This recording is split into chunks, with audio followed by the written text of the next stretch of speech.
Tayo na papasok kasi oh my god, 3:30 na. Let's go na. Winter na dito sa Taiwan.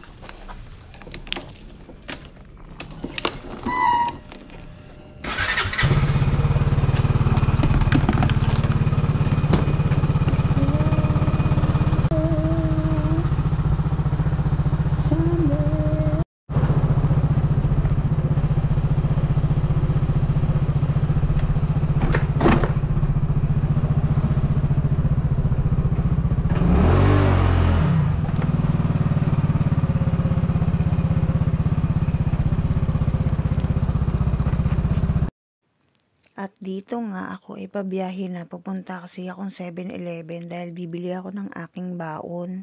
Isasabay ko na rin ang aking inumin kasi hapon na rin, kumbaga merienda na lang aking bibilihin. At dito nga malapit na ako sa tindahan ng binibilihan kong naicha. Actually, maraming naichahan dito pero ito yung pinakamalapit, tsaka malaki kasi dito ang naicha. So pang maghapon ko nang inumin yun.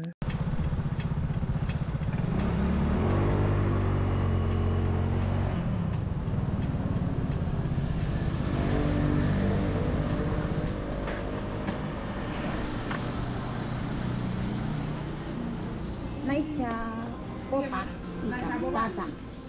Nagka-sugar pass. Pan.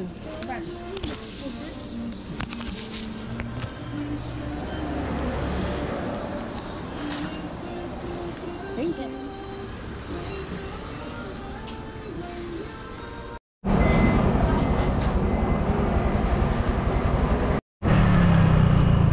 Day off?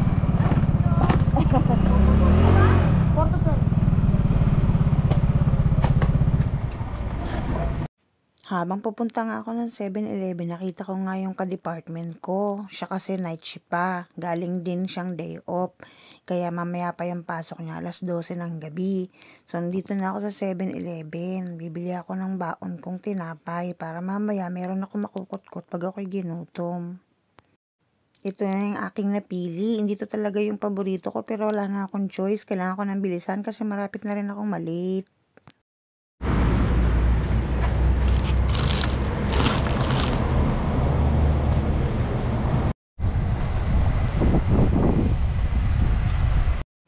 Pag ganitong shift na 4 to 12, konti lang ang makikita mong pumapasok ng hapon.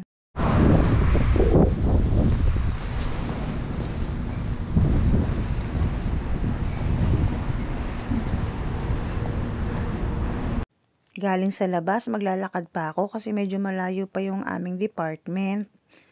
Ito nga pala ang aming company sa loob. Yan, malaki yan. Halos kumpleto dito. Ito yung tinatawag na textile. Gawaan ng mga tela dito sa Taiwan. I think isa to sa mga pinakamalaki dito sa lugar namin, dito sa Tainan. Lalakad pa tayo. Yan yung dorm namin. Kaso, di na ako nag-stay dyan. Matagal na. Nag-apartment na lang ako.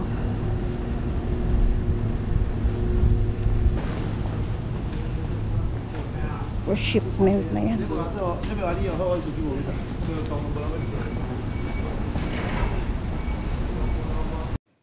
Ito nga pala yung mga tambakan ng mga goods na material na ito is for shipment na. Kaya mapapansin mo yung mga tela dito may kulay na.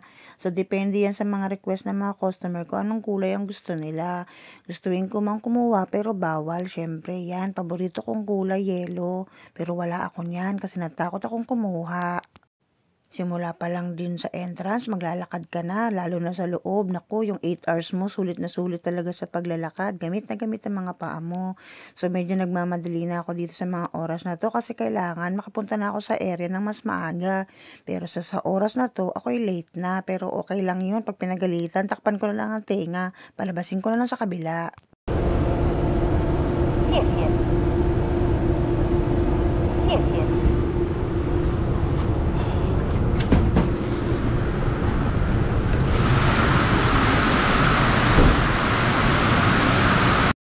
Ito pala ang aming department. Tinatawag itong weaving, gawaan ng mga tela. Sobrang ingay dito, mabibingi ka talaga, kaya kailangan meron kang protection sa tenga, earbuds, kaya pag sinermonan ka, siguradong safe ka, hindi mo na maririnig, dahil may nakatakip na sa tenga mo.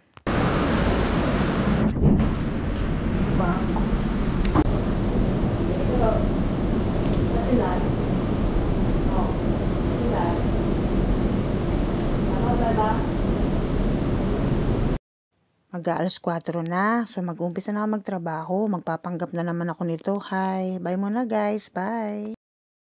A few moments later.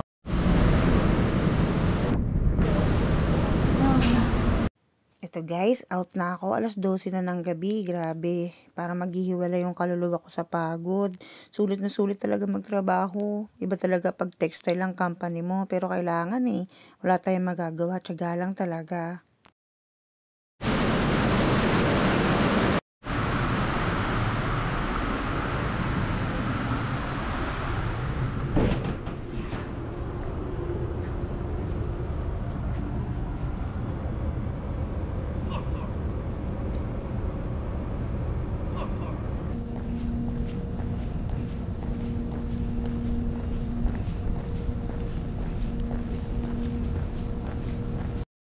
Sa halos 7 taon at kalahati ko dito sa company na to, ganito palagi ang ginagawa ko. So kahit anong shift, ganito lang din, mapaumaga, mapahapon, mapagabi, nakakapagod talaga. So ito nga pala ang itsura ng alas 12 rito sa Taiwan.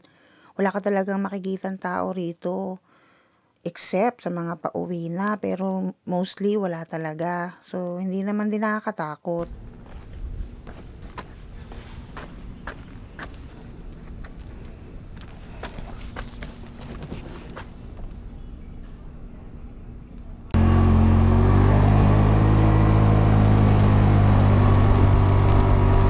Tingnan nyo naman, alas 12 na ng gabi, pero mayroon pa rin stoplight. Pero wala tayong choice, sundin natin. Kakadala na Minsan yung mga pulis, nandyan lang nakatago. Pag natsyempuan ka, napakamalas naman. Kaya dapat sundin mo na lang, konting segundo lang naman.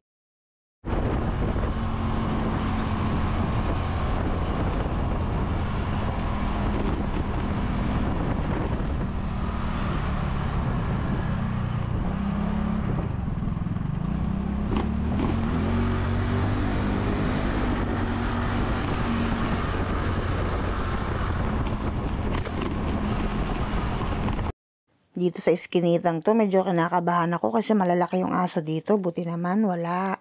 So ito, atat na talaga ako umuwi kasi pagod na ako. So dito na nga pala ako sa aming area. I mean, sa apartment na inuupahan ko. Ay, so wakas makakapagpahinga na rin ako. Bye guys!